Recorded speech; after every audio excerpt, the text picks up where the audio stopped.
తమ గన్స్కి సమాధానం చెప్పాల్సి వస్తుంది అంటూ కూడా చెప్పినటువంటి కామెంట్ని మనం చూసాం.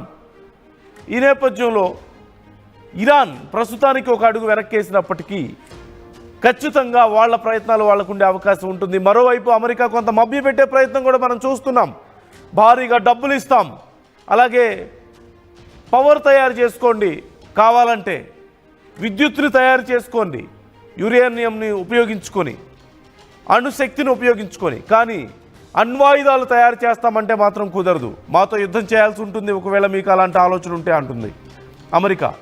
మరోవైపు ఇజ్రాయెల్ అసలు అవకాశం ఇవ్వద్దు, ఇరాన్కి ఎలాంటి అవకాశం ఇవ్వద్దు అంటూ ఇజ్రాయెల్ చెప్తున్నప్పటికీ కూడా ఇరాన్ మాత్రం ప్రస్తుతానికి కొంత వెనక్కి తగ్గినప్పటికీ మున్ముందు పరిణామాలు మళ్ళీ తీవ్రతరమయ్యే అవకాశాలు లేకపోలేదు.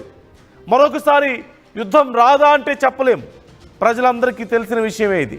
రైట్, మనం చూస్తున్నాం కన్నీటి వీడ్కోలు పలుకుతున్నారు ఆ దేశం వీరులకి, ఆ దేశ ప్రజల ప్రాణాల కోసం వాళ్ళ ప్రాణాలను పణంగా పెట్టినటువంటి యుద్ధ వీరులకి, సైంటిస్టులకి, సైనికులకి కన్నీటి వీడ్కోలు పలుకుతోంది. దేశమంతా కదిలి రావడం మనం చూస్తున్నాం. దేశవ్యాప్తంగా ఇలాంటి ఒక సెంటిమెంట్ ఇరాన్ వ్యాప్తంగా మనకు కనిపిస్తోంది. ఇరాన్ ప్రజలందరూ కోరుకుంటున్నారు తమని నష్టపరిచిన వాళ్ళని కూడా నష్టపరచాలని. భారీ ఎత్తున లక్షల సంఖ్యలో ప్రజలు తరలి వచ్చి సైనికులకు, అక్కడ ఉన్నటువంటి సైంటిస్టులకు, వారి పార్థివ దేహాలకు కడసారి వీడ్కోలు పలుకుతున్నారు, కన్నీటి వీడ్కోలు పలుకుతున్నటువంటి పరిస్థితి మనకు కనిపిస్తోంది.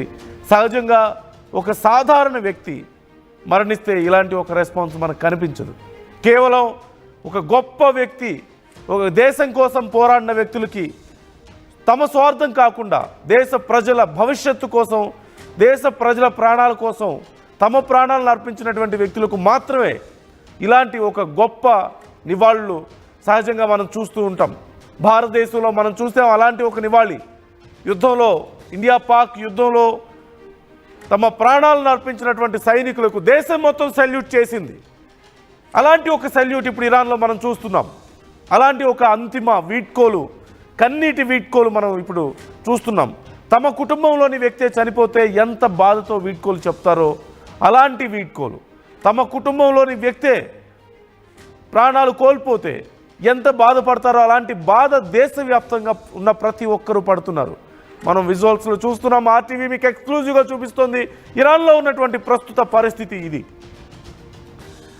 హుసేన్ సలామీ, అమీర్ అలీ హజీజావే మృతదేహాలతో జరుగుతున్నటువంటి ర్యాలీలో దేశవ్యాప్తంగా ఉన్నటువంటి చాలామంది ప్రజలు పాల్గొంటున్నారు.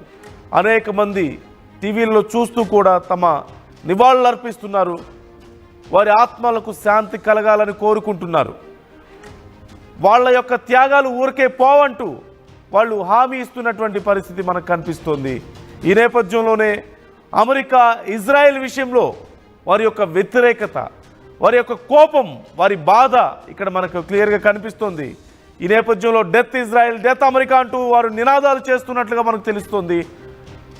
వేల సంఖ్యలో, లక్షల సంఖ్యలో ప్రజలు తరలి వచ్చి తమ యొక్క నివాళులు అర్పిస్తున్నారు.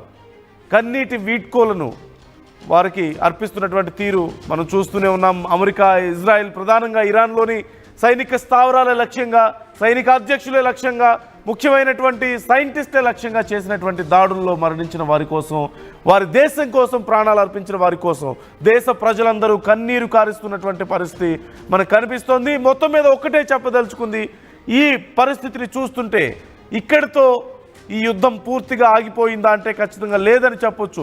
తాత్కాలికమైనటువంటి బ్రేక్ మాత్రమే ఇది. ఇరాన్ మరొకసారి శక్తి పుంజుకుంటే ఏం జరగబోతుందో అందరూ ఊహించదగినటువంటి పరిణామమే.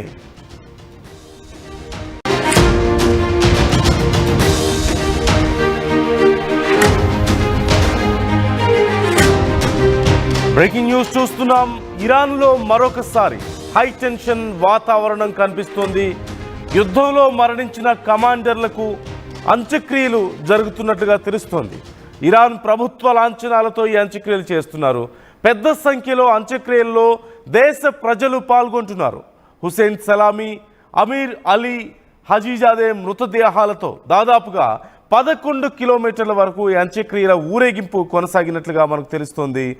ఈ నేపథ్యంలో డెత్ ఇజ్రాయెల్, డెత్ అమెరికా అంటూ నినాదాలు చేస్తున్నట్లుగా తెలుస్తోంది. అలాగే మొత్తం 60 మందికి ఈ అంత్యక్రియలు పూర్తయినట్లుగా సమాచారం అందుతోంది. మనకు తెలిసిన విషయమే, అమెరికా ఇజ్రాయెల్ దాడుల్లో ఇరాన్లోని ముఖ్యమైనటువంటి ఆర్మీ చీఫ్లను, ఆర్మీ కమాండర్స్ను, అలాగే ప్రముఖ సైంటిస్టులను కూడా టార్గెట్గా చేసుకొని అమెరికా ఇజ్రాయెల్ దాడి చేశాయి. ఇరాన్లో ఉన్నటువంటి ముఖ్యమైనటువంటి ఆర్మీ చీఫ్లు అలాగే సైంటిస్టులను దాడి చేశాయి. ఈ నేపథ్యంలో వారికి పెద్ద ఎత్తున ప్రజల నుంచి సానుభూతి లభిస్తుంది, అలాగే యుద్ధానికి మద్దతు కూడా లభిస్తుంది. ఈ నేపథ్యంలో భారీ ఎత్తున ప్రజలు ఈ ర్యాలీలో పాల్గొన్నట్లుగా తెలుస్తోంది. ఈ నేపథ్యంలో వారంతా కూడా డెత్ ఇజ్రాయెల్, డెత్ అమెరికా అంటూ నినాదాలు చేస్తున్నట్లుగా కూడా మనం చూస్తున్నాం. విజువల్స్లో మనం చూడొచ్చు, ఎక్స్క్లూజివ్గా ఆర్టీవీ మీకు ప్రజెంట్ చేస్తుంది. జరుగుతున్నటువంటి ఆ యాత్రలో, అంతిమ యాత్రలో భారీ ఎత్తున దేశ ప్రజలు వాళ్ళ దేశానికి సంబంధించినటువంటి ఫ్లాగ్స్ పట్టుకొని స్లోగన్స్ చేస్తూ వారి ఆత్మకు శాంతి చేకూరాలని, అలాగే డెత్ ఇజ్రాయెల్, డెత్ అమెరికా అంటూ నినాదాలు చేస్తున్నారు. అమెరికా ఇజ్రాయెల్ ధ్వంసం అవ్వాలని వారు కోరుకుంటున్నారు. ఇంతకింత మూల్యం చెల్లించుకోవాలని ఆ దేశ ప్రజలు కోరుకుంటున్నారు. వారి మనోభావాలు మనం చూడొచ్చు, ఇక్కడ వారి యొక్క సెంటిమెంట్ని ఇక్కడ మనం చూడొచ్చు. పూర్తిగా యుద్ధ సమయంలో కొన్ని దేశాల్లో పరిస్థితులు డిఫరెంట్గా ఉండొచ్చేమో. సహజంగా పాకిస్తాన్లో మనం చూసాం, ఇండియా పాకిస్తాన్ యుద్ధం జరుగుతున్నప్పుడు ఇండియాతో యుద్ధం వద్దు అంటూ దేశంలోని చాలా వరకు సామాన్య ప్రజలు కోరుకున్నారు. దీనివల్ల మనం నష్టపోతామని కోరుకున్నారు. కాకపోతే ఇక్కడ ముఖ్యమైన అంశం, ఎప్పుడైతే మోరల్ గ్రౌండ్స్ ఉండవో, ఒకరు చేస్తున్నటువంటి ఒక హింసలో మోరల్ గ్రౌండ్స్ లేకపోతే, అది హింస అవనివ్వండి లేదంటే ఒక త్యాగం అవనివ్వండి, మోరల్ గ్రౌండ్స్ లేకపోతే ప్రజల నుంచి సపోర్ట్ రాదు. ప్రజల నుంచి ఎప్పుడైతే నిజమైనటువంటి కారణంతో, ఒక బలమైనటువంటి కారణంతో దేశం కోసమో ప్రజల కోసమో ఒక నిజాయితీగా చేసేటువంటి ప్రయత్నానికి మాత్రమే పూర్తి స్థాయిలో మద్దతు లభిస్తుంది. అలాంటి ఒక మద్దతు ఇక్కడ మనకు కనిపిస్తుంది.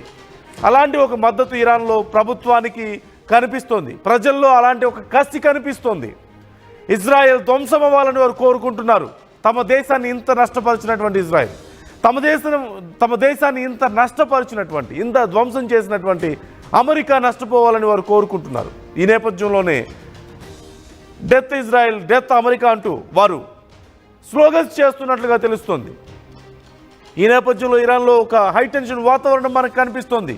పరిస్థితులు ప్రస్తుతానికి సద్దుమణిగినప్పటికీ కూడా, టెంపరీగా ఏదో ఒక రిలీఫ్ వచ్చినప్పటికీ కూడా ఇది పూర్తి స్థాయి పరిష్కారం కాదు అనేది అందరికీ తెలిసిందే.